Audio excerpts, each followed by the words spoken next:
No, it is astonishing until you get used to the idea, and see how it makes everything fit in. Now, what are we to do? Of course, it will be generally known tomorrow. John reflected. Never mind, he said at last, we won't say anything at present. There is no need. As you say, it will be known soon enough.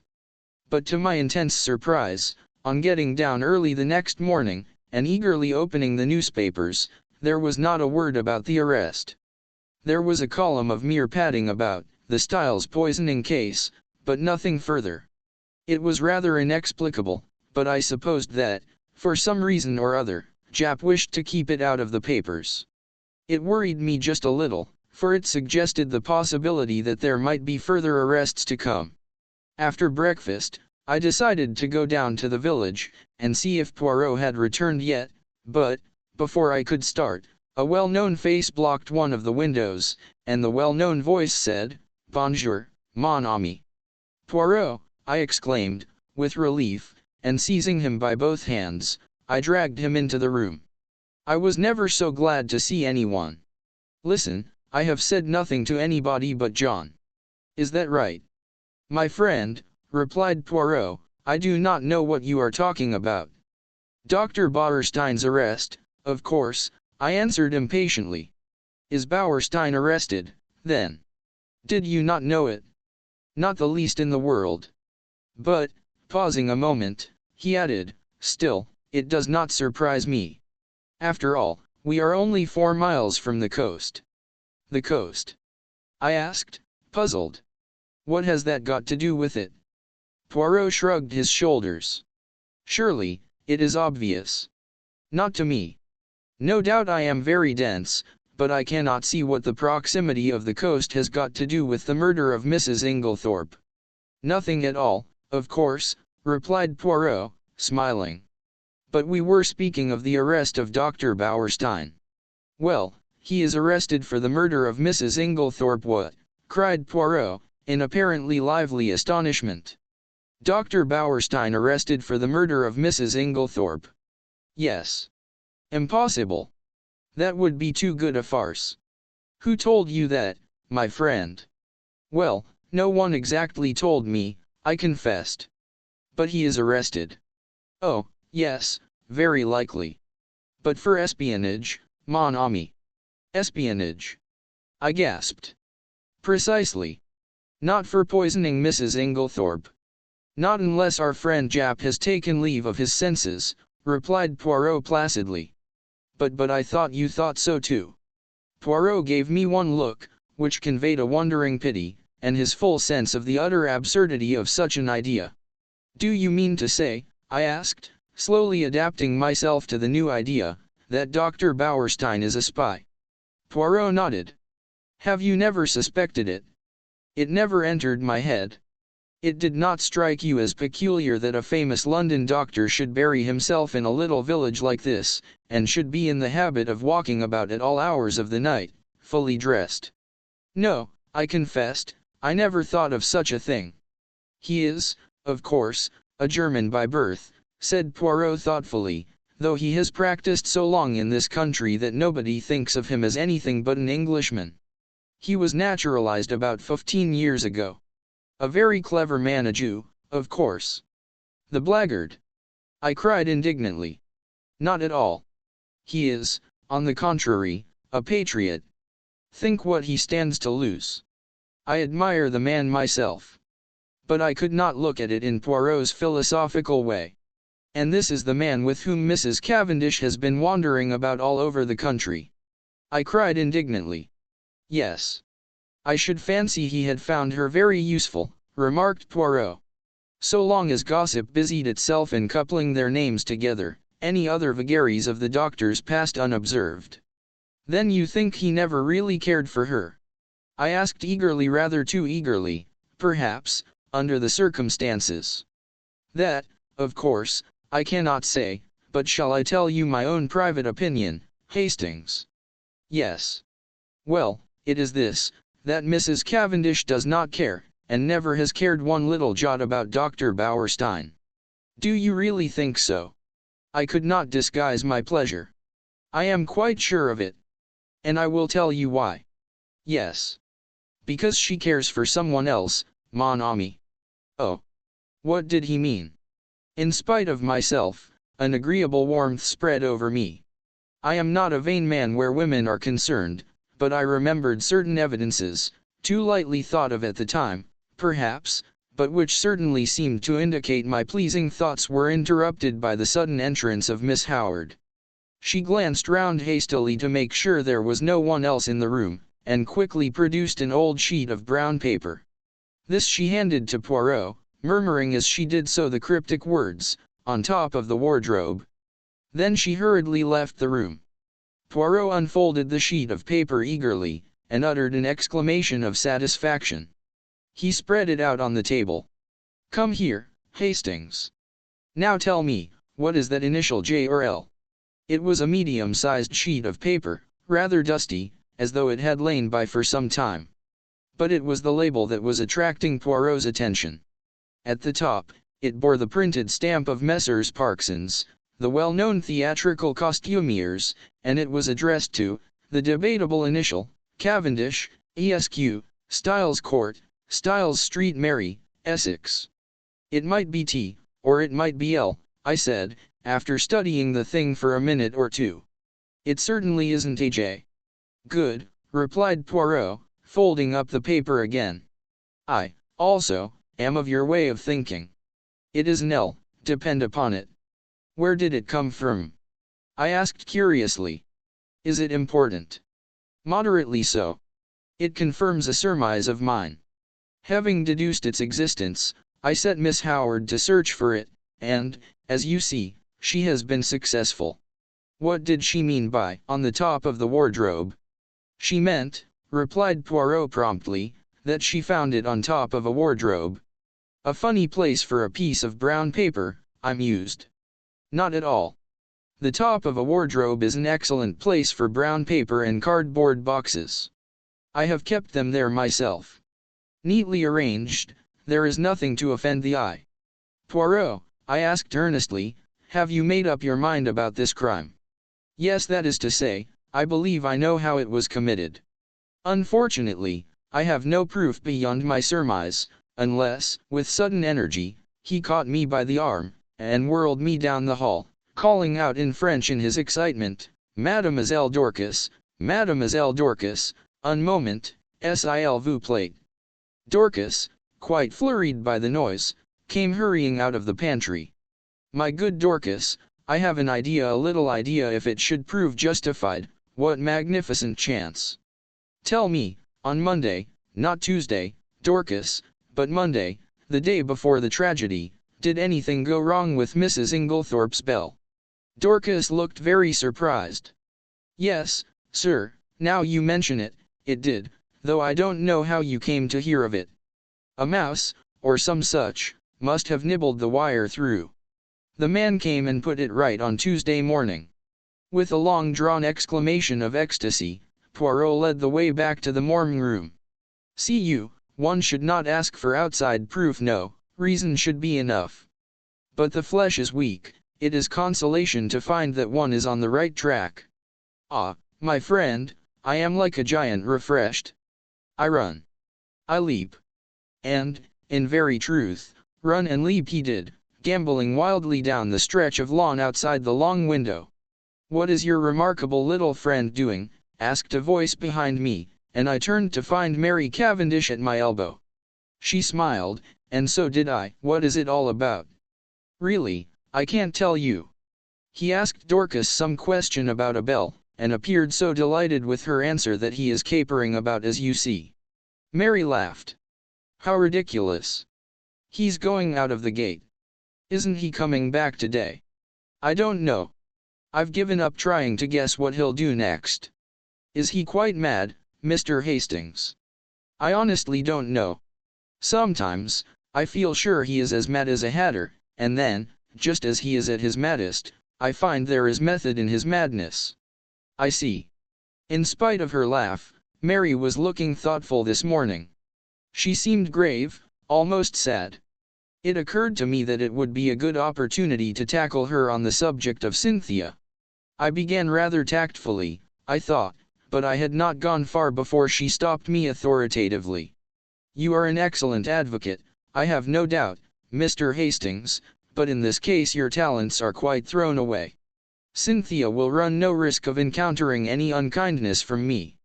I began to stammer feebly that I hoped she hadn't thought, but again she stopped me, and her words were so unexpected that they quite drove Cynthia, and her troubles, out of my mind. "Mr. Hastings," she said, "do you think I and my husband are happy together?" I was considerably taken aback, and murmured something about its not being my business to think anything of the sort. "Well," she said quietly, "whether it is your business or not, I will tell you that we are not happy." I said nothing, for I saw that she had not finished. She began slowly, walking up and down the room, her head a little bent, and that slim, supple figure of hers swaying gently as she walked. She stopped suddenly, and looked up at me. "You don't know anything about me, do you?" she asked. "Where I come from, who I was before I married John, anything, in fact? Well, I will tell you. I will make a father confessor of you. You are kind, I think. Yes, I am sure you are kind." Somehow, I was not quite as elated as I might have been. I remembered that Cynthia had begun her confidences in much the same way. Besides, a father confessor should be elderly, it is not at all the role for a young man. "My father was English," said Mrs. Cavendish, "but my mother was a Russian." "Ah," I said, "now I understand." "Understand what?" "A hint of something foreign, different, that there has always been about you. My mother was very beautiful, I believe." "I don't know, because I never saw her. She died when I was quite a little child. I believe there was some tragedy connected with her death. She took an overdose of some sleeping draught by mistake. However that may be, my father was broken-hearted. Shortly afterwards, he went into the consular service. Everywhere he went, I went with him. When I was 23, I had been nearly all over the world. It was a splendid life, I loved it." There was a smile on her face, and her head was thrown back. She seemed living in the memory of those old glad days. "Then my father died. He left me very badly off. I had to go and live with some old aunts in Yorkshire." She shuddered. "You will understand me when I say that it was a deadly life for a girl brought up as I had been. The narrowness, the deadly monotony of it, almost drove me mad." She paused a minute, and added in a different tone, "And then I met John Cavendish." "Yes. You can imagine that, from my aunt's point of view, it was a very good match for me. But I can honestly say it was not this fact which weighed with me. No, he was simply a way of escape from the insufferable monotony of my life." I said nothing, and after a moment, she went on, "Don't misunderstand me. I was quite honest with him. I told him, what was true, that I liked him very much, that I hoped to come to like him more, but that I was not in any way what the world calls in love with him. He declared that that satisfied him, and so we were married." She waited a long time, a little frown had gathered on her forehead. She seemed to be looking back earnestly into those past days. "I think I am sure he cared for me at first. But I suppose we were not well matched. Almost at once, we drifted apart. It is not a pleasing thing for my pride, but it is the truth, tired of me very soon." I must have made some murmur of dissent, for she went on quickly, "Oh, yes, he did. Not that it matters now that we've come to the parting of the ways." "What do you mean?" She answered quietly, "I mean that I am not going to remain at Styles. You and John are not going to live here. John may live here, but I shall not." "You are going to leave him?" "Yes." "But why?" She paused a long time, and said at last, "Perhaps because I want to be free." And, as she spoke, I had a sudden vision of broad spaces, virgin tracts of forests, untrodden lands, and a realization of what freedom would mean to such a nature as Mary Cavendish.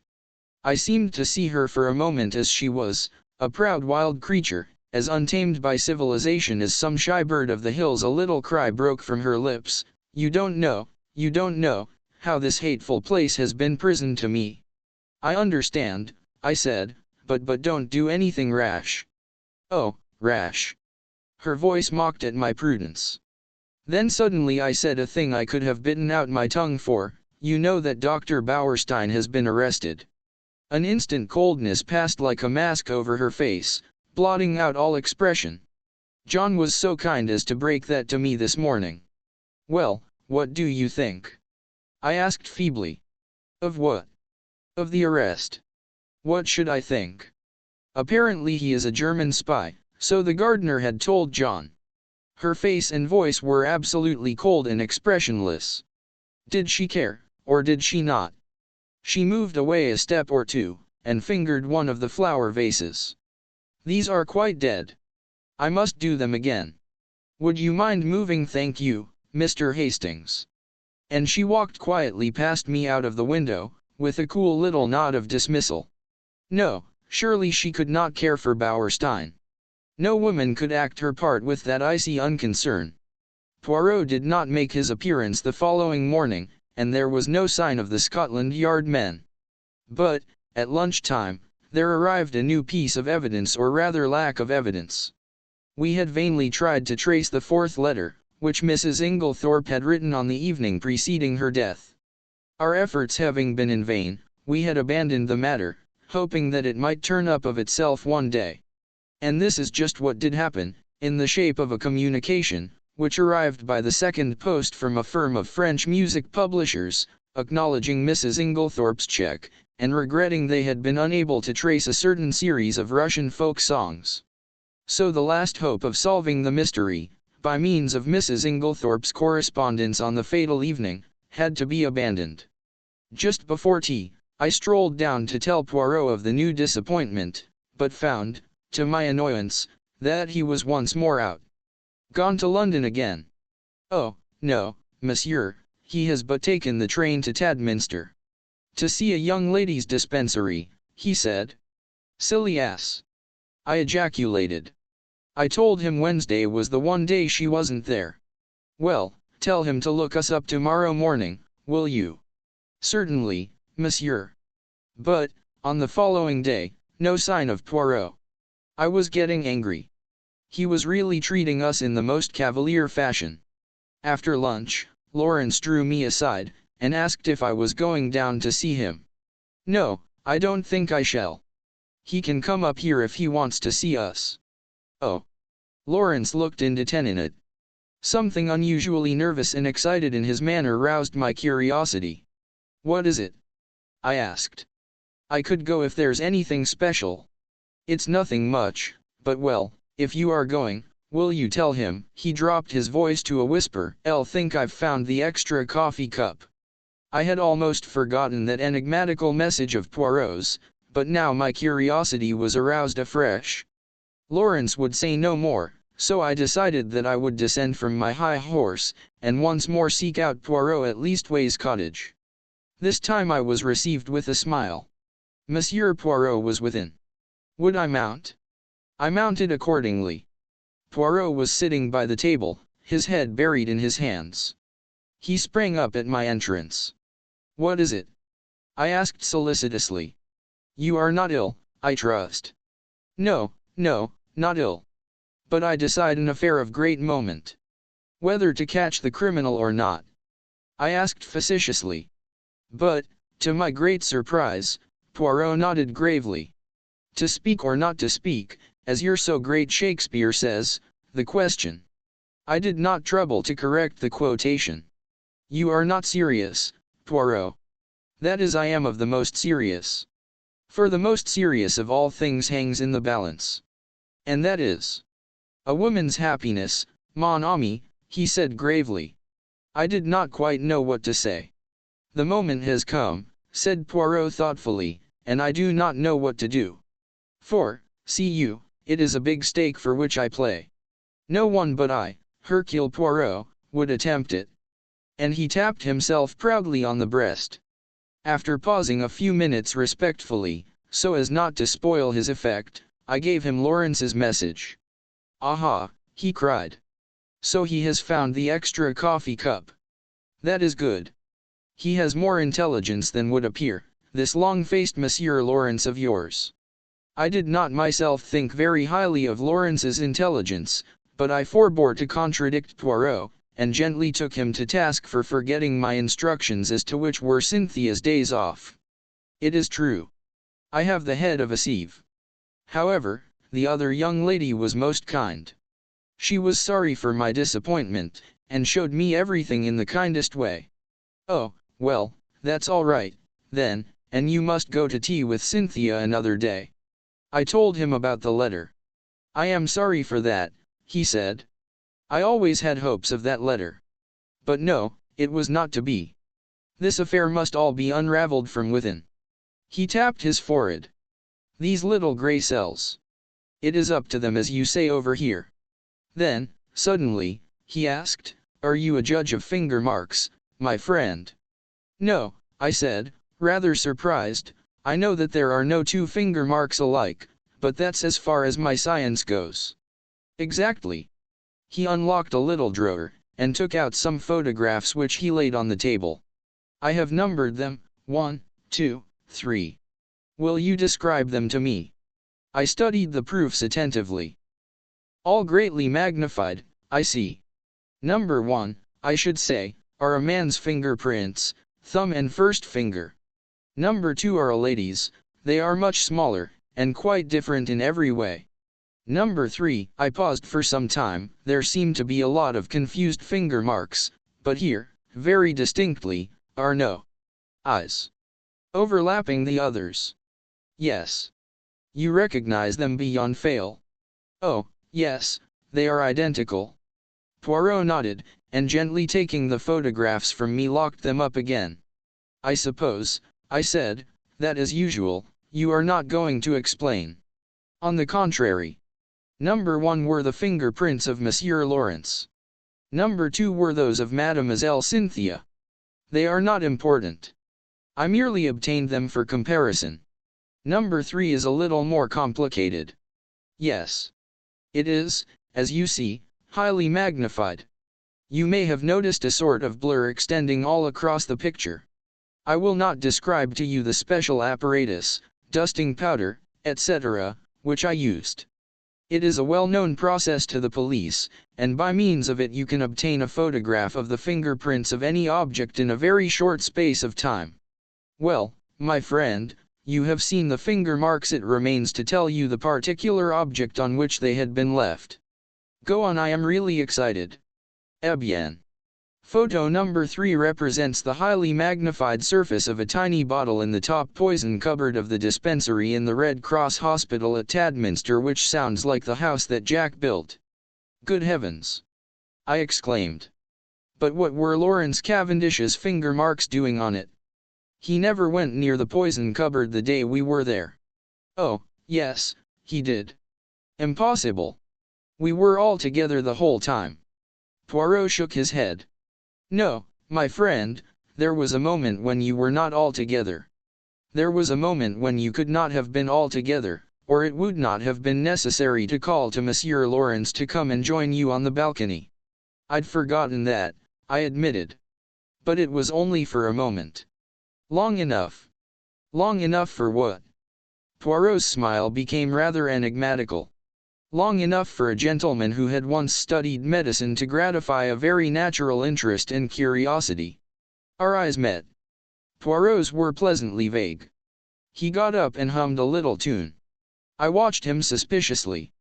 "Poirot," I said, "what was in this particular little bottle?" Poirot looked out of the window. "Hydrochloride of strychnine," he said, over his shoulder, continuing to hum. "Good heavens!" I said it quite quietly. I was not surprised. I had expected that answer. They use the pure hydrochloride of strychnine very little, only occasionally for pills. It is the official solution, liq strychnine hydroclear. That is used in most medicines. That is why the finger marks have remained undisturbed since then. How did you manage to take this photograph?" "I dropped my hat from the balcony," explained Poirot simply. "Visitors were not permitted below at that hour, so, in spite of my many apologies, Mademoiselle Cynthia's colleague had to go down and fetch it for me." "Then you knew what you were going to find?" "No, not at all. I merely realized that it was possible, from your story, for Monsieur Lawrence to go to the poison cupboard. The possibility had to be confirmed, or eliminated. Poirot, I said, your gaiety does not deceive me. This is a very important discovery. I do not know, said Poirot. But one thing does strike me. No doubt it has struck you too. What is that? Why, that there is altogether too much strychnine about this case. This is the third time we run up against it. There was strychnine in Mrs. Inglethorpe's tonic. There is the strychnine sold across the counter at Styles St. Mary by Mace. Now we have more strychnine, handled by one of the household. It is confusing, and, as you know, I do not like confusion. Before I could reply, one of the other Belgians opened the door and stuck his head in. There is a lady below, asking for Mr. Hastings. A lady. I jumped up. Poirot followed me down the narrow stairs. Mary Cavendish was standing in the doorway. I have been visiting an old woman in the village, she explained, and as Lawrence told me you were with Monsieur Poirot, I thought I would call for you. Alas, madam, said Poirot, I thought you had come to honor me with a visit. I will some day, if you ask me, she promised him, smiling. That is well. If you should need a father confessor, madam, she started ever so slightly, remember, Papa Poirot is always at your service. She stared at him for a few minutes, as though seeking to read some deeper meaning into his words. Then she turned abruptly away. Come, will you not walk back with us too, Monsieur Poirot? Enchanted, madam. All the way to Styles, Mary talked fast and feverishly. It struck me that in some way she was nervous of Poirot's eyes. The weather had broken, and the sharp wind was almost autumnal in its shrewishness. Mary shivered a little, and buttoned her black sports coat closer. The wind through the trees made a mournful noise, like some great giant sighing. We walked up to the great door of Styles, and at once the knowledge came to us that something was wrong. Dorcas came running out to meet us. She was crying and wringing her hands. I was aware of other servants huddled together in the background, all eyes and ears. Oh, ma'am. Oh, ma'am. I don't know how to tell you. What is it, Dorcas? I asked impatiently. Tell us at once. It's those wicked detectives. They've arrested him. They've arrested Mr. Cavendish. Arrested Lawrence. I gasped. I saw a strange look come into Dorcas's eyes. No, sir. Not Mr. Lawrence, Mr. John. Behind me, with a wild cry, Mary Cavendish fell heavily against me, and as I turned to catch her I met the quiet triumph in Poirot's eyes. Chapter XL The case for the prosecution. The trial of John Cavendish for the murder of his stepmother took place 2 months later. Of the intervening weeks I will say little, but my admiration and sympathy went out unfeignedly to Mary Cavendish. She ranged herself passionately on her husband's side, scorning the mere idea of his guilt, and fought for him tooth and nail. I expressed my admiration to Poirot, and he nodded thoughtfully. Yes, she is of those women who show at their best in adversity. It brings out all that is sweetest and truest in them. Her pride and her jealousy have jealousy. I queried. Yes. Have you not realized that she is an unusually jealous woman? As I was saying, her pride and jealousy have been laid aside. She thinks of nothing but her husband, and the terrible fate that is hanging over him. He spoke very feelingly, and I looked at him earnestly, remembering that last afternoon, when he had been deliberating whether or not to speak. With his tenderness for a woman's happiness, I felt glad that the decision had been taken out of his hands. Even now, I said, I can hardly believe it. You see, up to the very last minute, I thought it was Lawrence. Poirot grinned. I know you did. But John. My old friend John. Every murderer is probably somebody's old friend, observed Poirot philosophically. You cannot mix up sentiment and reason. I must say I think you might have given me a hint. Perhaps, mon ami, I did not do so, just because he was your old friend. I was rather disconcerted by this, remembering how I had busily passed on to John what I believed to be Poirot's views concerning Bauerstein. He, by the way, had been acquitted of the charge brought against him. Nevertheless, although he had been too clever for them this time, and the charge of espionage could not be brought home to him, his wings were pretty well clipped for the future. I asked Poirot whether he thought John would be condemned. To my intense surprise, he replied that, on the contrary, he was extremely likely to be acquitted. I protested. But, Poirot, my friend, have I not said to you all along that I have no proofs? It is one thing to know that a man is guilty, it is quite another matter to prove him so. And, in this case, there is terribly little evidence. That is the whole trouble. Hercule Poirot, no, but I lack the last link in my chain. And unless I can find that missing link, he shook his head gravely. When did you first suspect John Cavendish? I asked, after a minute or two. Did you not suspect him at all? No, indeed. Not after that fragment of conversation you overheard between Mrs. Cavendish and her mother-in-law, and her subsequent lack of frankness at the inquest. No. Did you not put two and two together, and reflect that if it was not Alfred Inglethorpe who was quarreling with his wife, and you remember, he strenuously denied it at the inquest, it must be either Lawrence or John. Now, if it was Lawrence, Mary Cavendish's conduct was just as inexplicable. But if, on the other hand, it was John, the whole thing was explained quite naturally. So, I cried, a light breaking in upon me, it was John who quarreled with his mother that afternoon. Exactly. And you have known this all along? Certainly. Mrs. Cavendish's behavior could only be explained that way. And yet you say he may be acquitted. Poirot shrugged his shoulders. Certainly I do. At the police court proceedings, we shall hear the case for the prosecution, but in all probability his solicitors will advise him to reserve his defense. That will be sprung upon us at the trial. And by the way, I have a word of caution to give you, my friend. I must not appear in the case. What? No. Officially, I have nothing to do with it. Until I have found that last link in my chain, I must remain behind the scenes. Mrs. Cavendish must think I am working for her husband, not against him.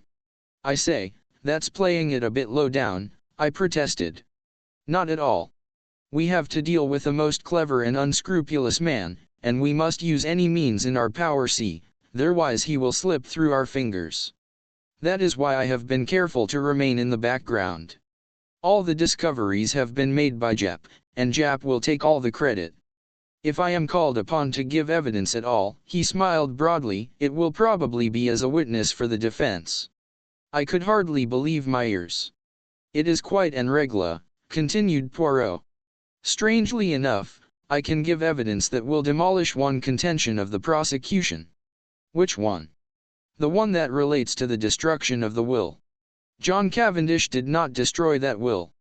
Poirot was a true prophet.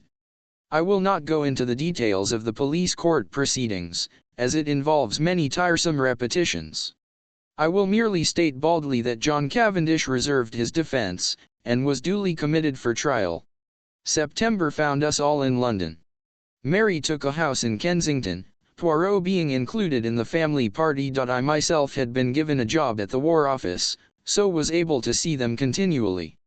As the weeks went by, the state of Poirot's nerves grew worse and worse. That last link he talked about was still lacking. Privately, I hoped it might remain so, for what happiness could there be for Mary, if John were not acquitted?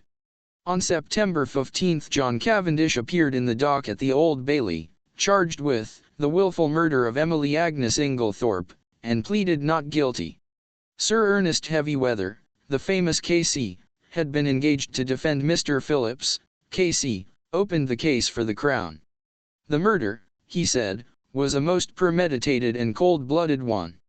It was neither more nor less than the deliberate poisoning of a fond and trusting woman by the stepson to whom she had been more than a mother. Ever since his boyhood, she had supported him. He and his wife had lived at Styles Court in every luxury, surrounded by her care and attention. She had been their kind and generous benefactress. He proposed to call witnesses to show how the prisoner, a profligate and spendthrift, had been at the end of his financial tether, and had also been carrying on an intrigue with a certain Mrs. Raikes, a neighboring farmer's wife. This having come to his stepmother's ears, she taxed him with it on the afternoon before her death, and a quarrel ensued, part of which was overheard. On the previous day, the prisoner had purchased strychnine at the village chemist's shop, wearing a disguise by means of which he hoped to throw the onus of the crime upon another man, to wit, Mrs. Inglethorpe's husband, of whom he had been bitterly jealous. Luckily for Mr. Inglethorpe, he had been able to produce an unimpeachable alibi. On the afternoon of July 17th, continued counsel, immediately after the quarrel with her son, Mrs. Inglethorpe made a new will. This will was found destroyed in the grate of her bedroom the following morning, but evidence had come to light which showed that it had been drawn up in favor of her husband. Deceased had already made a will in his favor before her marriage, but in Mr. Phillips wagged an expressive forefinger. The prisoner was not aware of that. What had induced the deceased to make a fresh will, with the old one still extant, he could not say. She was an old lady, and might possibly have forgotten the former one, or this seemed to him more likely she may have had an idea that it was revoked by her marriage, as there had been some conversation on the subject. Ladies were not always very well versed in legal knowledge. She had, about a year before, executed a will in favor of the prisoner. He would call evidence to show that it was the prisoner who ultimately handed his stepmother her coffee on the fatal night. Later in the evening, he had sought admission to her room, on which occasion, no doubt, he found an opportunity of destroying the will which, as far as he knew, would render the one in his favor valid. The prisoner had been arrested in consequence of the discovery, in his room, by Detective Inspector Japp, a most brilliant officer of the identical phial of strychnine which had been sold at the village chemist's to the supposed Mr. Inglethorpe on the day before the murder. It would be for the jury to decide whether or not these damning facts constituted an overwhelming proof of the prisoner's guilt. And, subtly implying that a jury which did not so decide, was quite unthinkable, Mr. Phillips sat down and wiped his forehead. The first witnesses for the prosecution were mostly those who had been called at the inquest, the medical evidence being again taken first. Sir Ernest Heavyweather, who was famous all over England for the unscrupulous manner in which he bullied witnesses, only asked 2 questions. I take it, Dr. Bauerstein, that strychnine, as a drug, acts quickly. Yes. And that you are unable to account for the delay in this case. Yes. Thank you. Mr. Mace identified the phial handed him by counsel as that sold by him to Mr. Inglethorpe. Pressed, he admitted that he only knew Mr. Inglethorpe by sight. He had never spoken to him. The witness was not cross-examined. Alfred Inglethorpe was called, and denied having purchased the poison. He also denied having quarreled with his wife. Various witnesses testified to the accuracy of these statements. The gardener's evidence, as to the witnessing of the will, was taken, and then Dorcas was called. Dorcas, faithful to her young gentleman, denied strenuously that it could have been John's voice she heard, and resolutely declared, in the teeth of everything, that it was Mr. Inglethorpe who had been in the boudoir with her mistress. A rather wistful smile passed across the face of the prisoner in the dock. He knew only too well how useless her gallant defiance was, since it was not the object of the defense to deny this point. Mrs. Cavendish, of course, could not be called upon to give evidence against her husband. After various questions on other matters, Mr. Phillips asked, "In the month of June last, do you remember a parcel arriving for Mr. Lawrence Cavendish from Parkson S?" Dorcas shook her head. "I don't remember, sir. It may have done, but Mr. Lawrence was away from home part of June. In the event of a parcel arriving for him whilst he was away, what would be done with it? It would either be put in his room or sent on after him. By you?" "No, sir, I should leave it on the hall table. It would be Miss Howard who would attend to anything like that." Evelyn Howard was called and, after being examined on other points, was questioned as to the parcel. "Don't remember. Lots of parcels come. Can't remember one special one. You do not know if it was sent after Mr. Lawrence Cavendish to Wales, or whether it was put in his room?" "Don't think it was sent after him. Should have remembered it if it was." Supposing a parcel arrived addressed to Mr. Lawrence Cavendish, and afterwards it disappeared, should you remark its absence? No, don't think so. I should think someone had taken charge of it. I believe, Miss Howard, that it was you who found this sheet of brown paper. He held up the same dusty piece which Poirot and I had examined. In the morning room at Styles. Yes, I did. How did you come to look for it? The Belgian detective who was employed on the case asked me to search for it.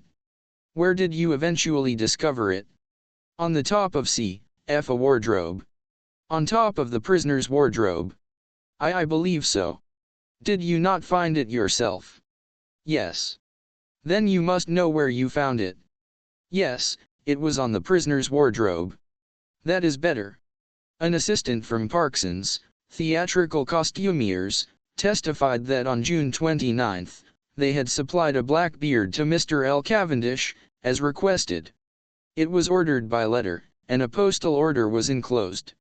No, they had not kept the letter. All transactions were entered in their books. They had sent the beard, as directed, to L. Cavendish, Esq., Styles Court. Sir Ernest Heavyweather rose ponderously. Where was the letter written from? From Styles Court. The same address to which you sent the parcel? Yes. And the letter came from there? Yes. Like a beast of prey, Heavyweather fell upon him. How do you know? I don't understand. How do you know that letter came from Styles? Did you notice the postmark? Ah, you did not notice the postmark. And yet you affirm so confidently that it came from Styles. It might, in fact, have been any postmark. Y_es. In fact, the letter, though written on stamped note paper, might have been posted from anywhere? From Wales, for instance. The witness admitted that such might be the case, and Sir Ernest signified that he was satisfied. Elizabeth Wells, second housemaid at Styles, stated that after she had gone to bed she remembered that she had bolted the front door, instead of leaving it on the latch as Mr. Inglethorpe had requested. She had accordingly gone downstairs again to rectify her error. Hearing a slight noise in the west wing, she had peeped along the passage, and had seen Mr. John Cavendish knocking at Mrs. Inglethorpe's door. Sir Ernest Heavyweather made short work of her, and under his unmerciful bullying she contradicted herself hopelessly, and Sir Ernest sat down again with a satisfied smile on his face. With the evidence of Annie, as to the candle grease on the floor, and as to seeing the prisoner take the coffee into the boudoir, the proceedings were adjourned until the following day. As we went home, Mary Cavendish spoke bitterly against the prosecuting counsel. That hateful man. Vivi had a net he has drawn around my poor John. How he twisted every little fact until he made it seem what it wasn't. Well, I said consolingly, it will be the other way about tomorrow. Yes, she said meditatively, then suddenly dropped her voice. Mr. Hastings, you do not think surely it could not have been Lawrence C.H., no, that could not be. But I myself was puzzled, and as soon as I was alone with Poirot I asked him what he thought Sir Ernest was driving at. Ah, said Poirot appreciatively. He is a clever man, that Sir Ernest. Do you think he believes Lawrence guilty? I do not think he believes or cares anything. No, what he is trying for is to create such confusion in the minds of the jury that they are divided in their opinion as to which brother did it. He is endeavoring to make out that there is quite as much evidence against Lawrence as against John, and I am not at all sure that he will not succeed. Detective Inspector Japp was the first witness called when the trial was reopened, and gave his evidence succinctly and briefly. After relating the earlier events, he proceeded, acting on information received. Superintendent Summerhay and myself searched the prisoner's room, during his temporary absence from the house. In his chest of drawers, hidden beneath some underclothing, we found, first, a pair of gold-rimmed pince-nez similar to those worn by Mr. Inglethorpe. These were exhibited. Secondly, this phial. The phial was that already recognized by the chemist's assistant, a tiny bottle of blue glass, containing a few grains of a white crystalline powder, and labeled, strychnine hydrochloride. Poison, a fresh piece of evidence discovered by the detectives since the police court proceedings, was a long, almost new piece of blotting paper. It had been found in Mrs. Inglethorpe's checkbook, and on being reversed at a mirror, showed clearly the words, "Everything of which I die possessed I leave to my beloved husband Alfred Ing." This placed beyond question the fact that the destroyed will had been in favor of the deceased lady's husband. Japp then produced the charred fragment of paper recovered from the grate, and this, with the discovery of the beard in the attic, completed his evidence. But Sir Ernest's cross-examination was yet to come. "What day was it when you searched the prisoner's room?" "Tuesday, the 24th of July. Exactly a week after the tragedy." "Yes. You found these two objects, you say, in the chest of drawers. Was the drawer unlocked?" "Yes. Does it not strike you as unlikely that a man who had committed a crime should keep the evidence of it in an unlocked drawer for anyone to find? He might have stowed them there in a hurry. But you have just said it was a whole week since the crime. He would have had ample time to remove them and destroy them." "Perhaps. There is no perhaps about it. Would he, or would he not have had plenty of time to remove and destroy them?" "Yes."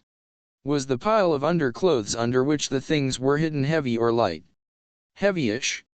In other words, it was winter underclothing. Obviously, the prisoner would not be likely to go to that drawer." "Perhaps not.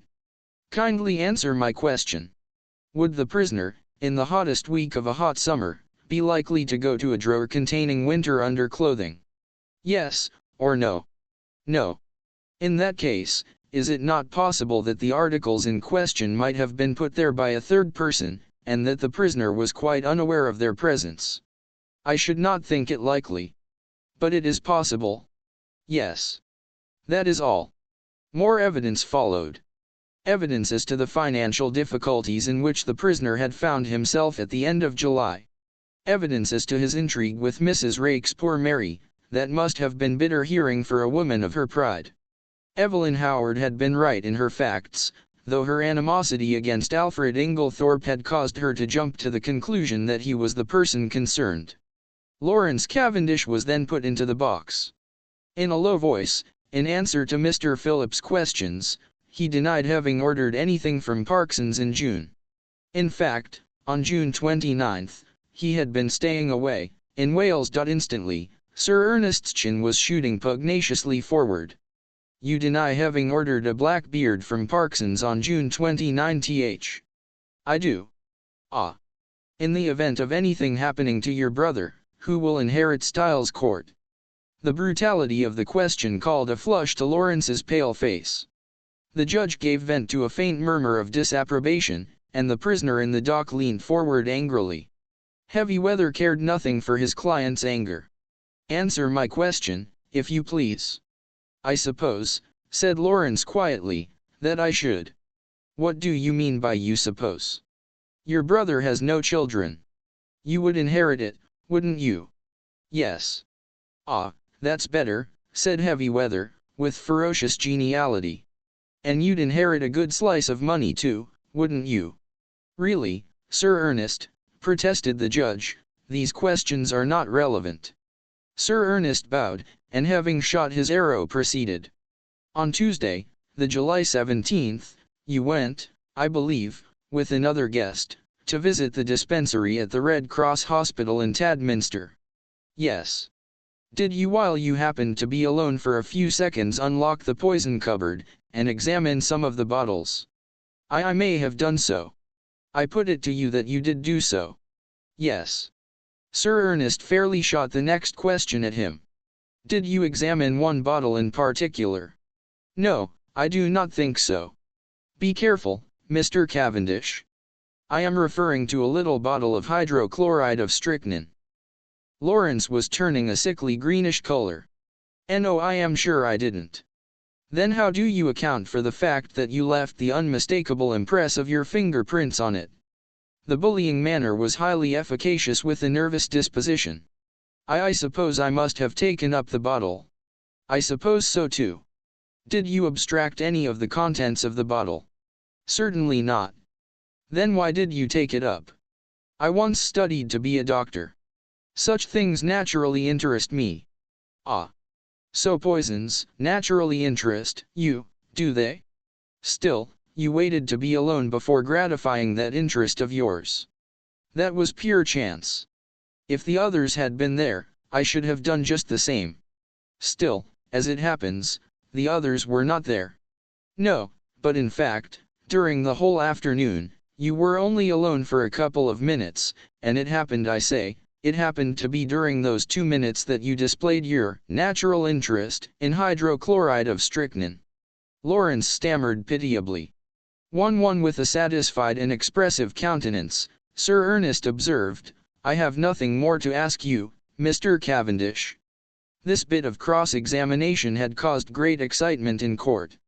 The heads of the many fashionably attired women present were busily laid together, and their whispers became so loud that the judge angrily threatened to have the court cleared if there was not immediate silence. There was little more evidence. The handwriting experts were called upon for their opinion of the signature of Alfred Inglethorpe in the chemist's poison register. They all declared unanimously that it was certainly not his handwriting, and gave it as their view that it might be Thatoff the prisoner disguised. Cross-examined, they admitted that it might be the prisoner's handwriting cleverly counterfeited. Sir Ernest Heavyweather's speech in opening the case for the defense was not a long one, but it was backed by the full force of his emphatic manner. Never, he said, in the course of his long experience, had he known a charge of murder rest on slighter evidence. Not only was it entirely circumstantial, but the greater part of it was practically unproved. Let them take the testimony they had heard and sift it impartially. The strychnine had been found in a drawer in the prisoner's room. That drawer was an unlocked one, as he had pointed out, and he submitted that there was no evidence to prove that it was the prisoner who had concealed the poison there. It was, in fact, a wicked and malicious attempt on the part of some third person to fix the crime on the prisoner. The prosecution had been unable to produce a shred of evidence in support of their contention that it was the prisoner who ordered the black beard from Parkson's. The quarrel which had taken place between prisoner and his stepmother was freely admitted, but both it and his financial embarrassments had been grossly exaggerated. His learned friend Sir Ernest nodded carelessly at Mr. Phillips had stated that if the prisoner were an innocent man, he would have come for Rivard at the inquest to explain that it was he, and not Mr. Inglethorpe, who had been the participator in the quarrel. He thought the facts had been misrepresented. What had actually occurred was this. The prisoner, returning to the house on Tuesday evening, had been authoritatively told that there had been a violent quarrel between Mr. and Mrs. Inglethorpe. No suspicion had entered the prisoner's head that anyone could possibly have mistaken his voice for that of Mr. Inglethorpe. He naturally concluded that his stepmother had had 2 quarrels. The prosecution averred that on Monday, July 16, the prisoner had entered the chemist's shop in the village, disguised as Mr. Inglethorpe.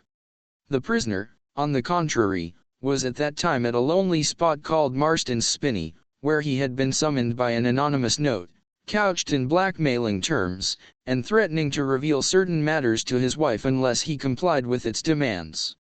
The prisoner had, accordingly, gone to the appointed spot, and after waiting there vainly for half an hour had returned home.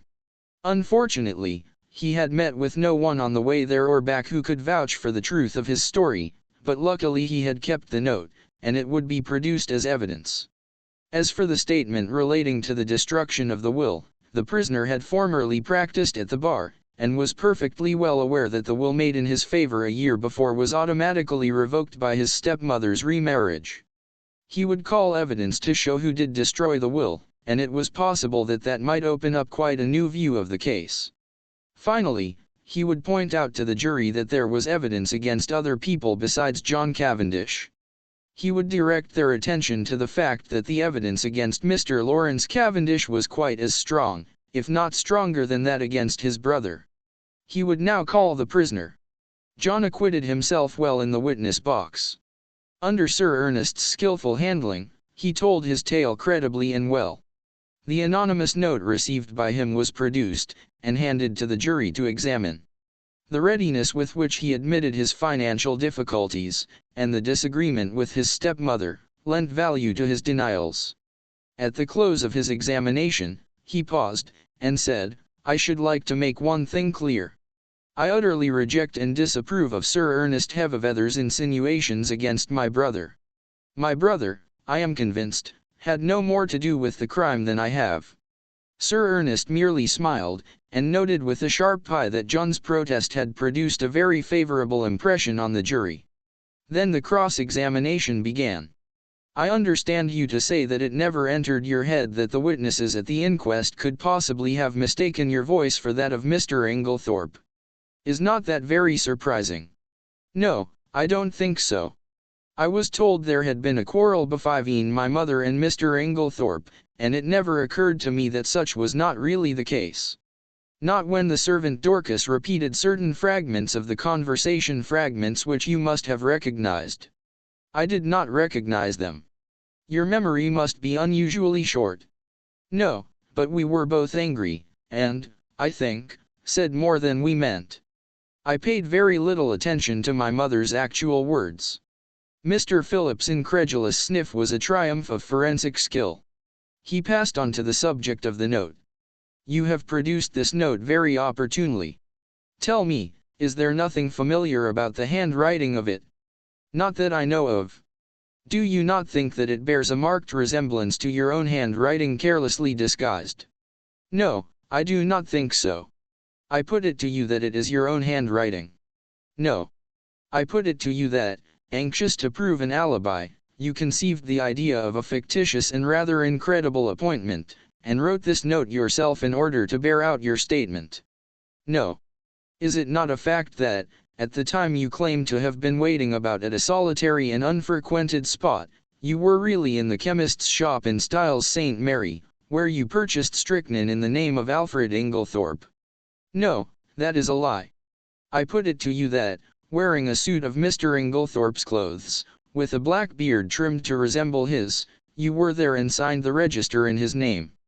"That is absolutely untrue." "Then I will leave the remarkable similarity of handwriting between the note, the register, and your own, to the consideration of the jury," said Mr. Phillips, and sat down with the air of a man who has done his duty, but who was nevertheless horrified by such deliberate perjury. After this, as it was growing late, the case was adjourned till Monday. Poirot, I noticed, was looking profoundly discouraged. He had that little frown between the eyes that I knew so well. "What is it, Poirot?" I inquired. "Ah, mon ami, things are going badly, badly." In spite of myself, my heart gave a leap of relief. Evidently there was a likelihood of John Cavendish being acquitted. When we reached the house, my little friend waved aside Mary's offer of tea. "No, I thank you, madam. I will mount to my room." I followed him. Still frowning, he went across to the desk and took out a small pack of patience cards. Then he drew up a chair to the table, and, to my utter amazement, began solemnly to build card houses. My jaw dropped involuntarily, and he said at once, "No, mon ami, I am not in my second childhood. I steady my nerves, that is all. This employment requires precision of the fingers. With precision of the fingers goes precision of the brain. And never have I needed that more than now." "What is the trouble?" I asked. With a great thump on the table, Poirot demolished his carefully built-up edifice. "It is this, mon ami. That I can build card houses 7 stories high, but I cannot thump that last link of which I spoke to you." I could not quite tell what to say, so I held my peace, and he began slowly building up the cards again, speaking in jerks as he did so. "It is done so. By placing one card on another with mathematical precision." I watched the card house rising under his hands, story by story. He never hesitated or faltered. It was really almost like a conjuring trick. "What a steady hand you've got," I remarked. "I believe I've only seen your hand shake once." "On an occasion when I was enraged, without doubt," observed Poirot, with great placidity. "Yes, indeed. You were in a towering rage. Do you remember? It was when you discovered that the lock of the dispatch case in Mrs. Inglethorpe's bedroom had been forced. You stood by the mantelpiece, twiddling the things on it in your usual fashion, and your hand shook like a leaf. I must say, but I stopped suddenly. For Poirot, uttering a hoarse and inarticulate cry, again annihilated his masterpiece of cards, and putting his hands over his eyes swayed backwards and forwards, apparently suffering the keenest agony. "Good heavens, Poirot!" I cried. "What is the matter? Are you taken ill?" "No, no," he gasped. It is that I have an idea." "Oh!" I exclaimed, much relieved. "One of your little ideas." "Ah, my foi, no," replied Poirot frankly. "This time it is an idea gigantic. Stupendous. And you, my friend, have given it to me." Suddenly clasping me in his arms, he kissed me warmly on both cheeks, and before I had recovered from my surprise ran headlong from the room. Mary Cavendish entered at that moment.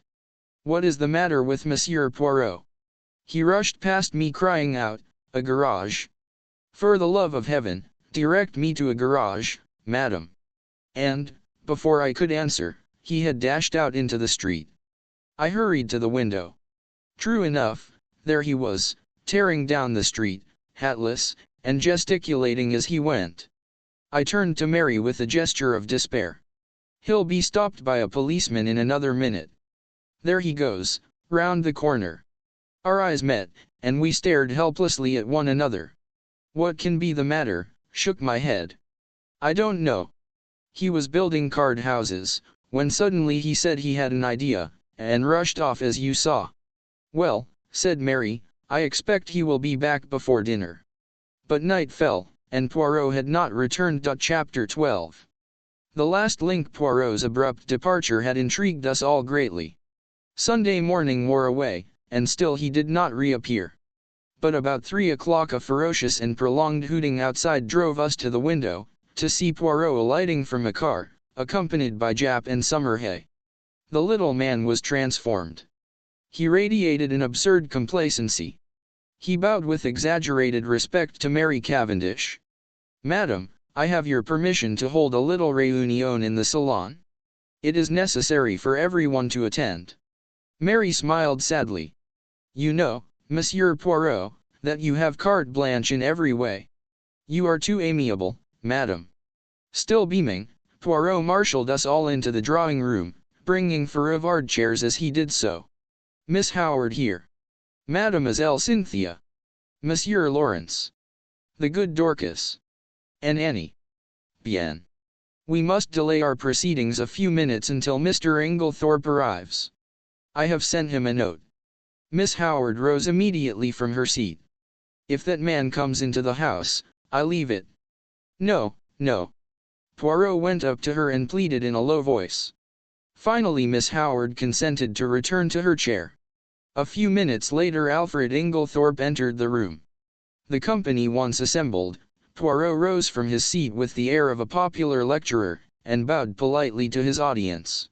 "Messieurs, mesdames, as you all know, I was called in by Monsieur John Cavendish to investigate this case. I at once examined the bedroom of deceased which, by the advice of the doctors, had been kept locked, and was consequently exactly as it had been when the tragedy occurred. I found, first, a fragment of green material, second, a stain on the carpet near the window, still damp, thirdly, an empty box of bromide powders. To take the fragment of green material first, I found it caught in the bolt of the communicating door between that room and the adjoining one occupied by Mademoiselle Cynthia. I handed the fragment over to the police, who did not consider it of much importance. Nor did they recognize it for what it was, a piece torn from a Greenland armlet. There was a little stir of excitement. Now there was only one person at Styles who worked on the land, Mrs. Cavendish. Therefore it must have been Mrs. Cavendish who entered the deceased's room through the door communicating with Mademoiselle Cynthia's room.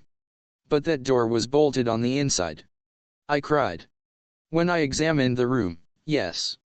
But in the first place we have only her word for it, since it was she who tried that particular door and reported it fastened. In the ensuing confusion she would have had ample opportunity to shoot the bolt across. Took an early opportunity of verifying my conjectures. To begin with, the fragment corresponds exactly with a tear in Mrs. Cavendish's armlet. Also, at the inquest, Mrs. Cavendish declared that she had heard, from her own room, the fall of the table by the bed. I took an early opportunity of testing that statement by stationing my friend Monsieur Hastings in the left wing of the building, just outside Mrs. Cavendish's door. I myself, in company with the police, went to the deceased's room, and whilst there I, apparently accidentally, knocked over the table in question, but found that, as I had expected, Monsieur Hastings had heard no sound at all. This confirmed my belief that Mrs. Cavendish was not speaking the truth when she declared that she had been dressing in her room at the time of the tragedy. In fact, I was convinced that, far from having been in her own room, Mrs. Cavendish was actually in the deceased's room when the alarm was given. Shot a quick glance at Mary. She was very pale, but smiling. I proceeded to reason on that assumption. Mrs. Cavendish is in her mother-in-law's room. We will say that she is seeking for something and has not yet found it. Suddenly Mrs. Inglethorpe awakens and is seized with an alarming paroxysm. She flings out her arm, overturning the bed table, and then pulls desperately at the bell. Mrs. Cavendish, startled, drops her candle, scattering the grease on the carpet. She picks it up, and retreats quickly to Mademoiselle Cynthia's room, closing the door behind her. She hurries out into the passage, for the servants must not find her where she is. But it is too late. Already footsteps are echoing along the gallery which connects the two wings. What can she do? Quick as thought, she hurries back to the young girl's room, and starts shaking her awake. The hastily aroused household come trooping down the passage. They are all busily battering at Mrs. Inglethorpe's door. It occurs to nobody that Mrs. Cavendish has not arrived with the rest, but and this is significant, I can find no one who saw her come from the other wing. He looked at Mary Cavendish. Am I right, madam? She bowed her head. Quite right, monsieur. You understand that, if I had thought I would do my husband any good by revealing these facts, I would have done so. But it did not seem to me to bear upon the question of his guilt or innocence. In a sense, that is correct, madam.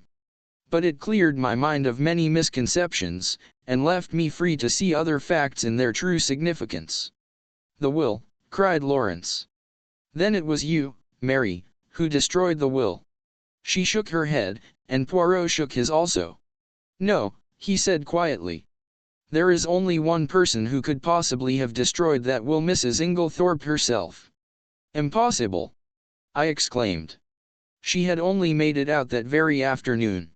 Nevertheless, mon ami, it was Mrs. Inglethorpe.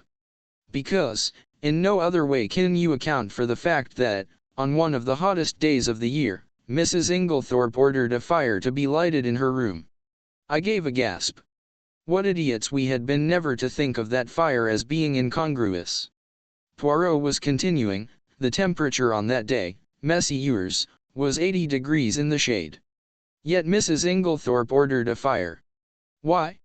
Because she wished to destroy something, and could think of no other way. You will remember that, in consequence of the war economics practiced at Styles, no waste paper was thrown away. There was therefore no means of destroying a thick document such as a will. The moment I heard of a fire being lighted in Mrs. Inglethorpe's room, I leaped to the conclusion that it was to destroy some important document, possibly a will. So the discovery of the charred fragment in the grate was no surprise to me. I did not, of course, know at the time that the will in question had only been made this afternoon, and I will admit that, when I learned that fact, I fell into a grievous error. I came to the conclusion that Mrs. Inglethorpe's determination to destroy her will arose as a direct consequence of the quarrel she had that afternoon, and that therefore the quarrel took place after, and not before the making of the will. Here, as we know, I was wrong, and I was forced to abandon that idea. I faced the problem from a new standpoint. Now, at 4 o'clock, Dorcas overheard her mistress saying angrily, "You need not think that any fear of publicity, or scandal between husband and wife will deter me." I conjectured, and conjectured rightly, that these words were addressed, not to her husband, but to Mr. John Cavendish. At 5 o'clock, an hour later, She uses almost the same words, but the standpoint is different.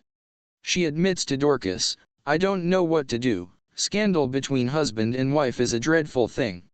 At 4 o'clock she has been angry, but completely mistress of herself.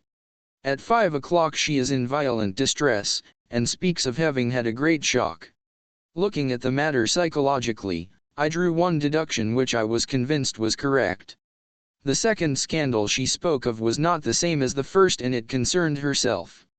Let us reconstruct. At 4 o'clock, Mrs. Inglethorpe quarrels with her son, and threatens to denounce him to his wife, who, by the way, overheard the greater part of the conversation. At 4:30, Mrs. Inglethorpe, in consequence of a conversation on the validity of wills, makes a will in favor of her husband, which the two gardeners witness. At 5 o'clock, Dorcas finds her mistress in a state of considerable agitation, with a slip of paper, a letter, Dorcas thinks, in her hand, and it is then that she orders the fire in her room to be lighted. Presumably, then, between 4:30 and 5 o'clock, something has occurred to occasion a complete revolution of feeling, since she is now as anxious to destroy the will, as she was before to make it. Viviette was that something? As far as we know, she was quite alone during that half hour. Nobody entered or left that boudoir. What then occasioned this sudden change of sentiment? One can only guess, but I believe my guess to be correct. Mrs. Inglethorpe had no stamps in her desk. We know this, because later she asked Dorcas to bring her some. Now in the opposite corner of the room stood her husband's desk, locked. She was anxious to find some stamps, and, according to my theory, she tried her own keys in the desk. That one of them fitted, I know. She therefore opened the desk, and in searching for the stamps she came across something else, that slip of paper which Dorcas saw in her hand, and which assuredly was never meant for Mrs. Inglethorpe's eyes. On the other hand, Mrs. Cavendish believed that the slip of paper to which her mother-in-law clung so tenaciously was a written proof of her own husband's infidelity. She demanded it from Mrs. Inglethorpe, who assured her, quite truly, that it had nothing to do with that matter. Mrs. Cavendish did not believe her. She thought that Mrs. Inglethorpe was shielding her stepson. Now Mrs. Cavendish is a very resolute woman, and, behind her mask of reserve, she was madly jealous of her husband. She determined to get hold of that paper at all costs, and in this resolution chance came to her aid. She happened to pick up the key of Mrs. Inglethorpe's dispatch case, which had been lost that morning. She knew that her mother-in-law invariably kept all important papers in this particular case. Mrs. Cavendish, therefore, made her plans as only a woman driven desperate through jealousy could have done. Sometime in the evening she unbolted the door leading into Mademoiselle Cynthia's room. Possibly she applied oil to the hinges, for I found that it opened quite noiselessly when I tried it. She put off her project until the early hours of the morning, as being safer, since the servants were accustomed to hearing her move about her room at that time. She dressed completely in her land kit, and made her way quietly through Mademoiselle Cynthia's room into that of Mrs. Inglethorpe. He paused a moment, and Cynthia interrupted, "But I should have woken up if anyone had come through my room." "Not if you were drugged, mademoiselle." "Drugged?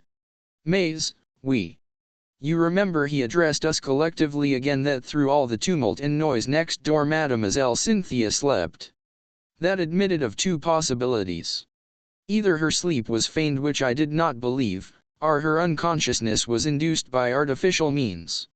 With this latter idea in my mind, I examined all the coffee cups most carefully, remembering that it was Mrs. Cavendish who had brought Mademoiselle Cynthia her coffee the night before.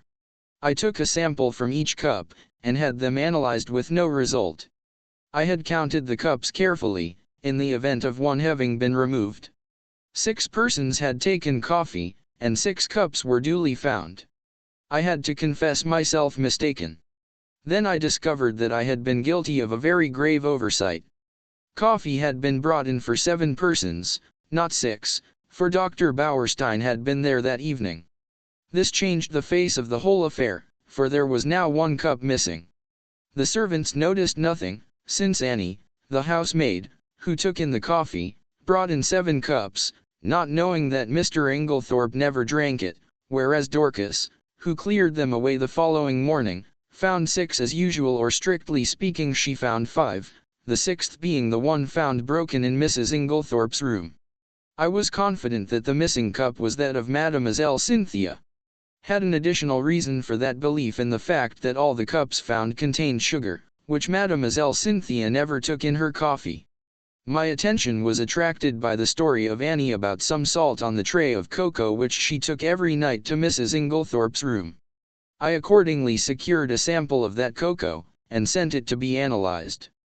But that had already been done by Dr. Bauerstein, said Lawrence quickly.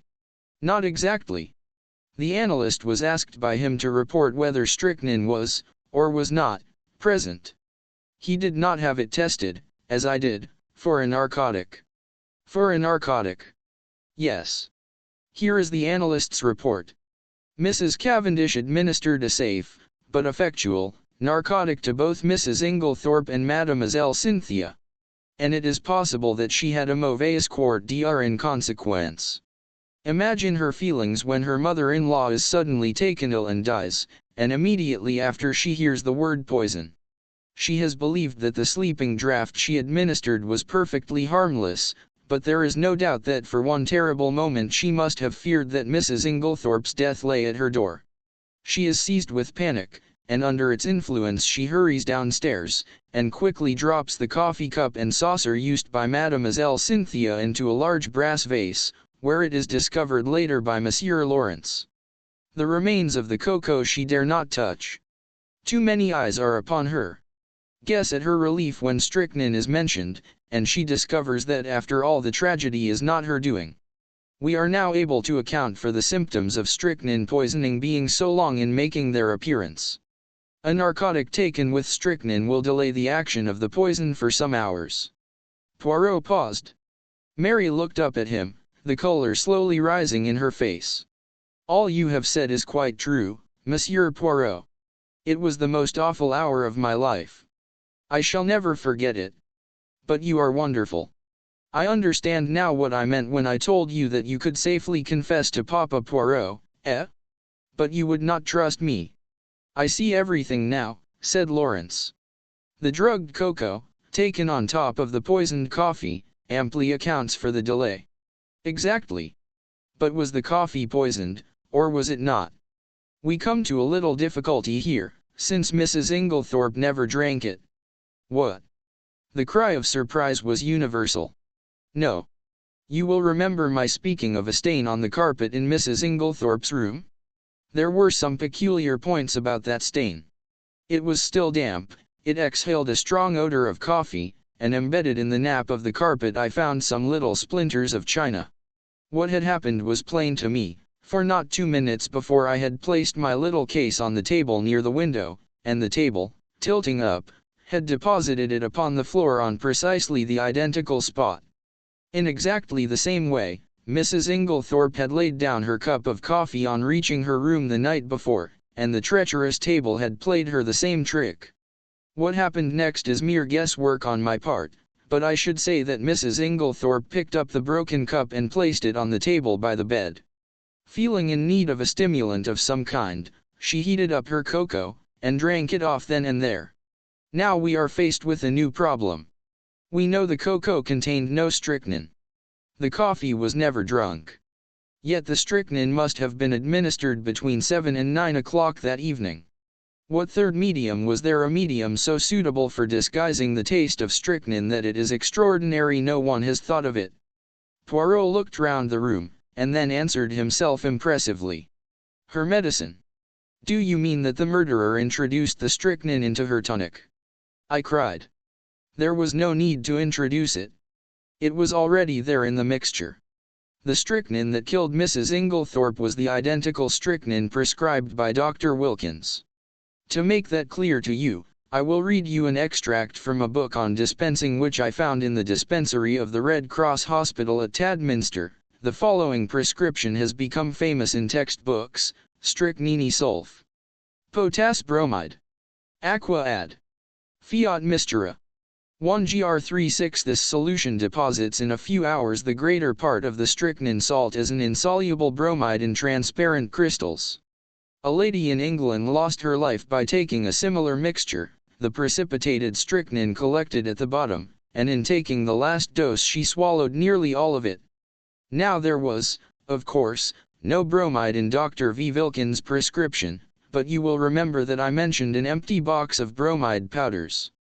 One or two of those powders introduced into the full bottle of medicine would effectually precipitate the strychnine, as the book describes, and cause it to be taken in the last dose. You will learn later that the person who usually poured out Mrs. Inglethorpe's medicine was always extremely careful not to shake the bottle, but to leave the sediment at the bottom of it undisturbed. Throughout the case, there have been evidences that the tragedy was intended to take place on Monday evening. On that day, Mrs. Inglethorpe's bell wire was neatly cut, and on Monday evening Mademoiselle Cynthia was spending the night with friends, so that Mrs. Inglethorpe would have been quite alone in the right wing, completely shut off from help of any kind, and would have died, in all probability, before medical aid could have been summoned. But in her hurry to be in time for the village entertainment, Mrs. Inglethorpe forgot to take her medicine, and the next day she lunched away from home, so that the last and fatal dose was actually taken 24 hours later than had been anticipated by the murderer, and it is owing to that delay that the final proof, the last link of the chain, is now in my hands. Amid breathless excitement, he held out 3 thin strips of paper. A letter in the murderer's own handwriting, Mess Amos. Had it been a little clearer in its terms, it is possible that Mrs. Inglethorpe, warned in time, would have escaped. As it was, she realized her danger, but not the manner of it. In the deathly silence, Poirot pieced together the slips of paper and, clearing his throat, read, "Dearest Evelyn, you will be anxious at hearing nothing. It is all right, only it will be tonight instead of last night. You understand. There's a good time coming once the old woman is dead and out of the way. No one can possibly bring home the crime to me. That idea of yours about the bromides was a stroke of genius. But we must be very circumspect. A false step here, my friends, the letter breaks off." Doubtless the writer was interrupted, but there can be no question as to his identity. We all know this handwriting, and a howl that was almost a scream broke the silence. "You devil! How did you get it?" A chair was overturned. Poirot skipped nimbly aside. A quick movement on his part, and his assailant fell with a crash. "Messieurs, mesdames," said Poirot, with a flourish, "let me introduce you to the murderer, Mr. Alfred Inglethorpe." Chapter 13. Poirot explains. "Poirot, you old villain," I said, "I've half a mind to strangle you. What do you mean by deceiving me as you have done?" We were sitting in the library. Several hectic days lay behind us. In the room below, John and Mary were together once more, while Alfred Inglethorpe and Miss Howard were in custody. Now at last, I had Poirot to myself, and could relieve my still burning curiosity. Poirot did not answer me for a moment, but at last he said, "I did not deceive you, mon ami. At most, I permitted you to deceive yourself." "Yes, but why?" "Well, it is difficult to explain. You see, my friend, you have a nature so honest, and a countenance so transparent, that enfin, to conceal your feelings is impossible. If I had told you my ideas, the very first time you saw Mr. Alfred Inglethorpe, that astute gentleman would have in your so expressive idiom smelt a rat. And then, bonjour to our chances of catching him. I think that I have more diplomacy than you give me credit for." "My friend," besought Poirot, "I implore you, do not enrage yourself. Your help has been of the most invaluable. It is but the extremely beautiful nature that you have, which made me pause." "Well," I grumbled, a little mollified, "I still think you might have given me a hint." "But I did, my friend. Several hints. You would not take them. Think now, did I ever say to you that I believed John Cavendish guilty? Did I not, on the contrary, tell you that he would almost certainly be acquitted? Yes, but, and did I not immediately afterwards speak of the difficulty of bringing the murderer to justice? Was it not plain to you that I was speaking of 2 entirely different persons?" "No," I said, "it was not plain to me." "Then again, continued Poirot, at the beginning, did I not repeat to you several times that I didn't want Mr. Inglethorpe arrested now? That should have conveyed something to you. Do you mean to say you suspected him as long ago as that? Yes. To begin with, whoever else might benefit by Mrs. Inglethorpe's death, her husband would benefit the most. There was no getting away from that. When I went up to Styles with you that first day, I had no idea as to how the crime had been committed, but from what I knew of Mr. Inglethorpe I fancied that it would be very hard to find anything to connect him with it. When I arrived at the chateau, I realized at once that it was Mrs. Inglethorpe who had burnt the wool, and there, by the way, you cannot complain, my friend, for I tried my best to force on you the significance of that bedroom fire in midsummer. Yes, yes, I said impatiently. Go on. Well, my friend, as I say, my views as to Mr. Inglethorpe's guilt were very much shaken. There was, in fact, so much evidence against him that I was inclined to believe that he had not done it. When did you change your mind? When I found that the more efforts I made to clear him, the more efforts he made to get himself arrested. Then, when I discovered that Inglethorpe had nothing to do with Mrs. Raikes and that in fact it was John Cavendish who was interested in that quarter, I was quite sure. But why? Simply this. If it had been Inglethorpe who was carrying on an intrigue with Mrs. Raikes, his silence was perfectly comprehensible.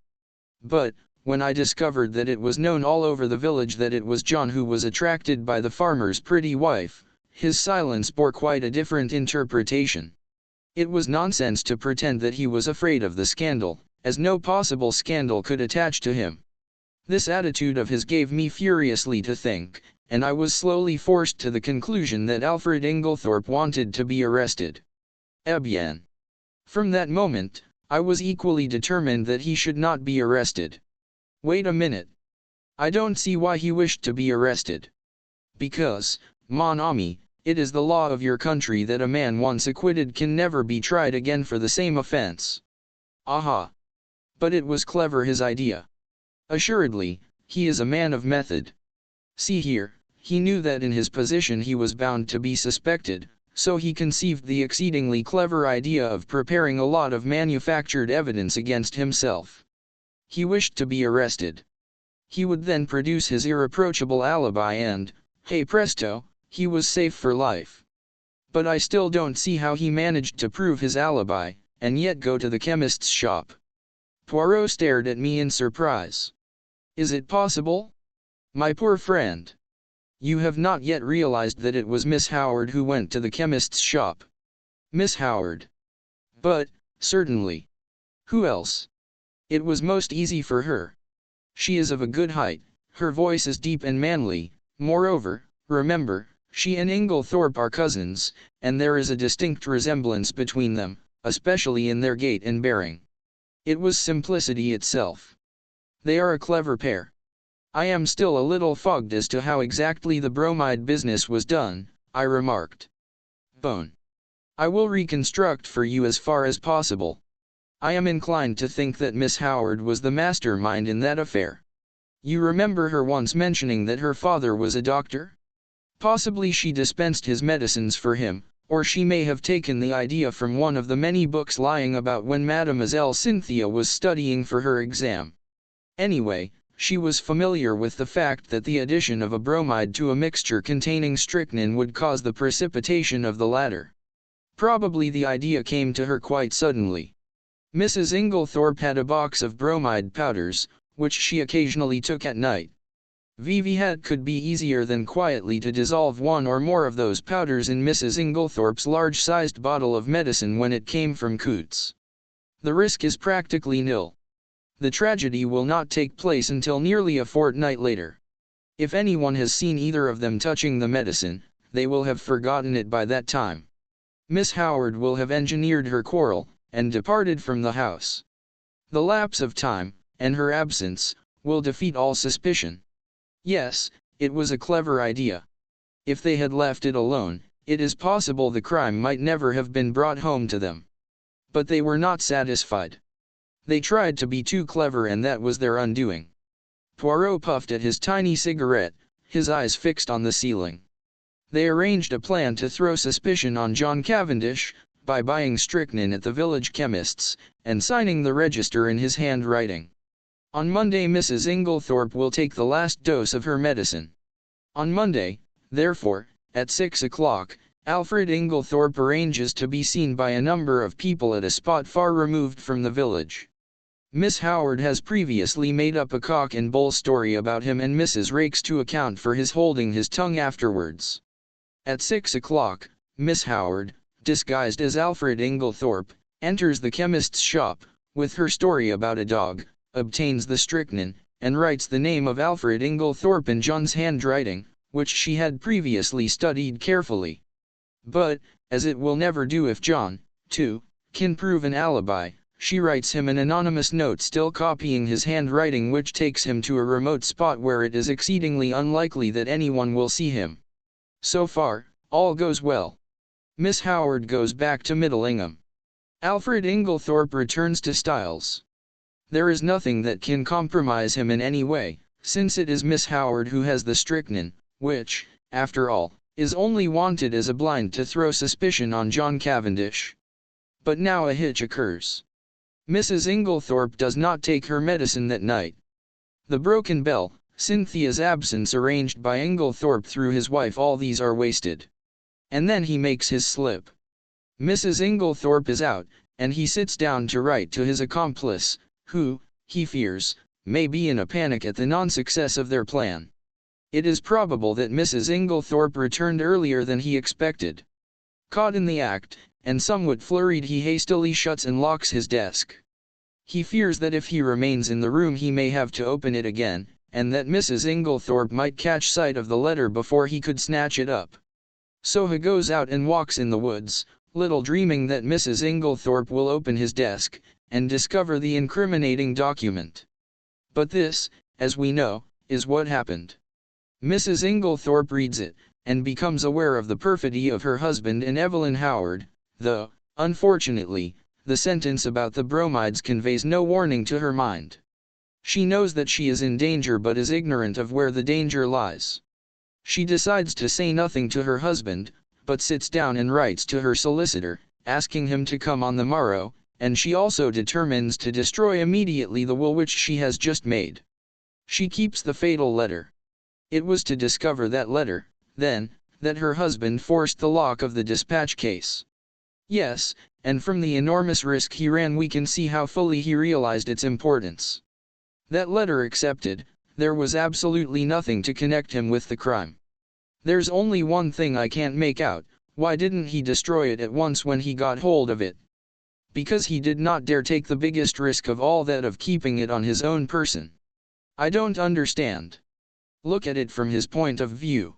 I have discovered that there were only 5 short minutes in which he could have taken it, the 5 minutes immediately before our own arrival on the scene, for before that time Annie was brushing the stairs, and would have seen anyone who passed going to the right wing.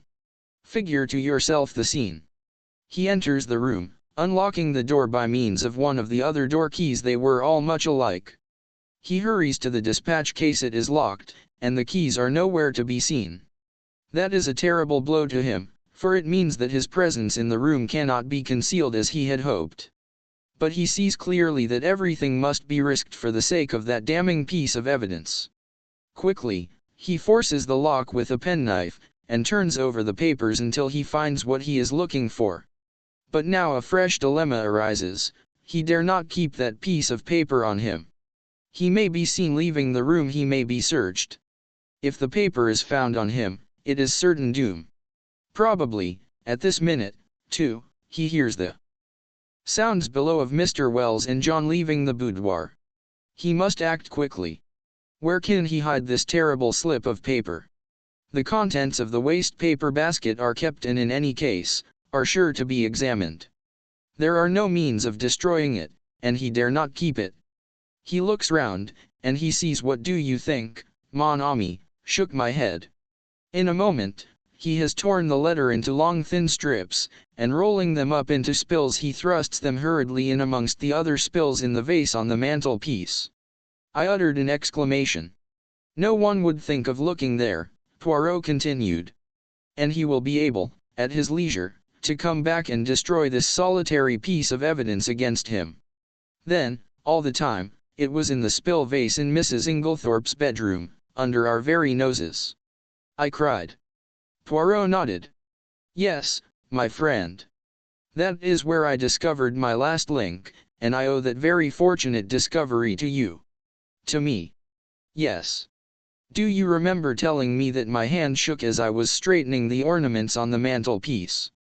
Yes, but I don't see underscore, no, but I saw. Do you know, my friend, I remembered that earlier in the morning, when we had been there together, I had straightened all the objects on the mantelpiece. And, if they were already straightened, there would be no need to straighten them again, unless, in the meantime, someone else had touched them. Dear me, I murmured, so that is the explanation of your extraordinary behavior. You rushed down to Styles, and found it still there. Yes, and it was a race for time. But I still can't understand why Inglethorpe was such a fool as to leave it there when he had plenty of opportunity to destroy it. Ah, but he had no opportunity. I saw to that. You. Yes. Do you remember reproving me for taking the household into my confidence on the subject? Yes. Well, my friend, I saw there was just one chance. I was not sure then if Inglethorpe was the criminal or not, but if he was I reasoned that he would not have the paper on him, but would have hidden it somewhere, and by enlisting the sympathy of the household I could effectually prevent his destroying it. He was already under suspicion, and by making the matter public I secured the services of about 10 amateur detectives, who would be watching him unceasingly, and being himself aware of their watchfulness he would not dare seek further to destroy the document. He was therefore forced to depart from the house, leaving it in the spill vase. But surely Miss Howard had ample opportunities of aiding him. Yes, but Miss Howard did not know of the paper's existence. In accordance with their prearranged plan, she never spoke to Alfred Inglethorpe. They were supposed to be deadly enemies, and until John Cavendish was safely convicted they neither of them dared risk a meeting. Of course I had a watch kept on Mr. Inglethorpe, hoping that sooner or later he would lead me to the hiding place. But he was too clever to take any chances. The paper was safe where it was, since no one had thought of looking there in the first week, it was not likely they would do so afterwards. But for your lucky remark, we might never have been able to bring him to justice. I understand that now, but when did you first begin to suspect Miss Howard? When I discovered that she had told a lie at the inquest about the letter she had received from Mrs. Inglethorpe. Why, what was there to lie about? You saw that letter? Do you recall its general appearance? Yes, more or less. You will recollect, then, that Mrs. Inglethorpe wrote a very distinctive hand, and left large clear spaces between her words. But if you look at the date at the top of the letter you will notice that, July 17th, is quite different in this respect. Do you see what I mean? No, I confessed, I don't. You do not see that that letter was not written on the 17th, but on the 7th, the day after Miss Howard's departure? The one was written in before the 7 to turn it into the 17th. But why? That is exactly what I asked myself. Why does Miss Howard suppress the letter written on the 17th, and produce this faked one instead? Because she did not wish to show the letter of the 17th VVHY, again? And at once a suspicion dawned in my mind. You will remember my saying that it was wise to beware of people who were not telling you the truth. And yet, I cried indignantly, after that, you gave me 2 reasons why Miss Howard could not have committed the crime. And very good reasons too, replied Poirot. For a long time they were a stumbling block to me until I remembered a very significant fact, that she and Alfred Inglethorpe were cousins. She could not have committed the crime single-handed, but the reasons against that did not debar her from being an accomplice. And, then, there was that rather over-vehement hatred of hers. It concealed a very opposite emotion. There was, undoubtedly, a tie of passion between them long before he came to Styles.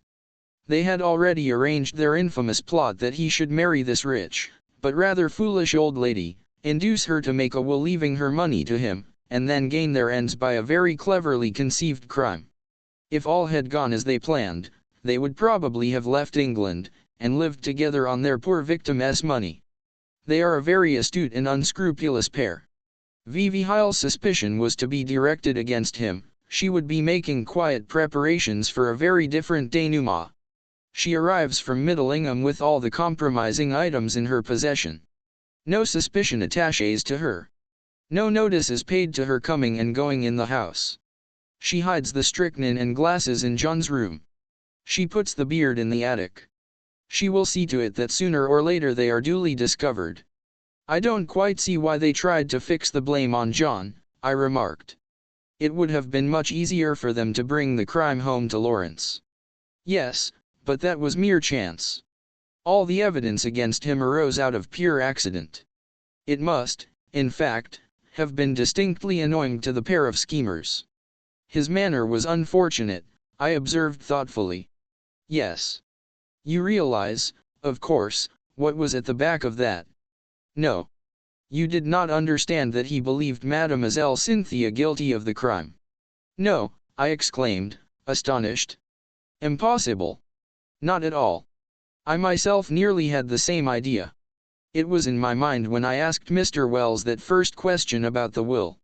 Then there were the bromide powders which she had made up, and her clever male impersonations, as Dorcas recounted them to us. There was really more evidence against her than anyone else. You are joking, Poirot. No. Shall I tell you what made Monsieur Lawrence turn so pale when he first entered his mother's room on the fatal night?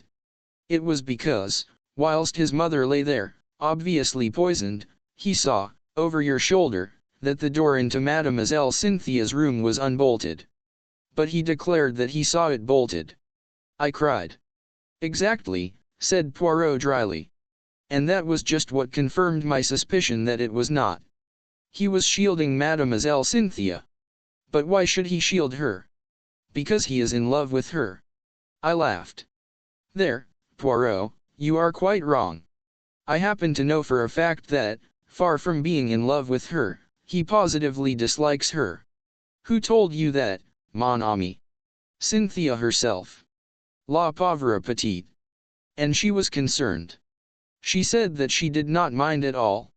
Then she certainly did mind very much, remarked Poirot. They are like that les femmes. What you say about Lawrence is a great surprise to me, I said. But why? It was most obvious.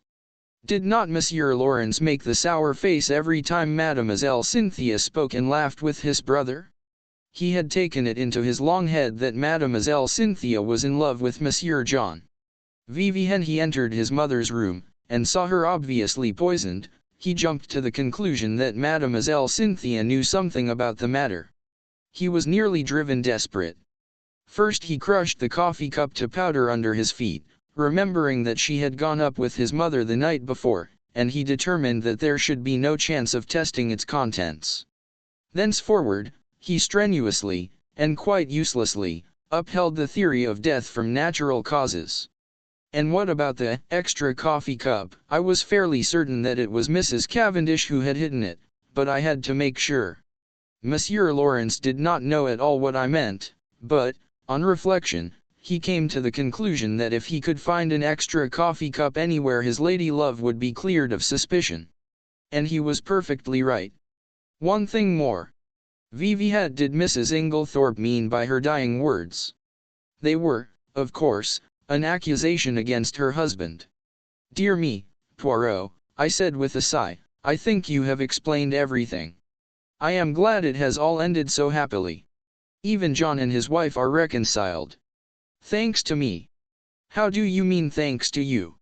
My dear friend, do you not realize that it was simply and solely the trial which has brought them together again? That John Cavendish still loved his wife, I was convinced. Also, that she was equally in love with him. But they had drifted very far apart. It all arose from a misunderstanding. She married him without love. He knew it. He is a sensitive man in his way, he would not force himself upon her if she did not want him and, as he withdrew, her love awoke. But they are both unusually proud, and their pride held them inexorably apart. He drifted into an entanglement with Mrs. Raikes, and she deliberately cultivated the friendship of Dr. Bauerstein. Do you remember the day of John Cavendish's arrest, when you found me deliberating over a big decision? Yes, I quite understood your distress. Pardon me, mon ami, but you did not understand it in the least. I was trying to decide whether or not I would clear John Cavendish at once. I could have cleared him, though it might have meant a failure to convict the real criminals. They were entirely in the dark as to my real attitude up to the very last moment, which partly accounts for my success. Do you mean that you could have saved John Cavendish from being brought to trial? Yes, my friend.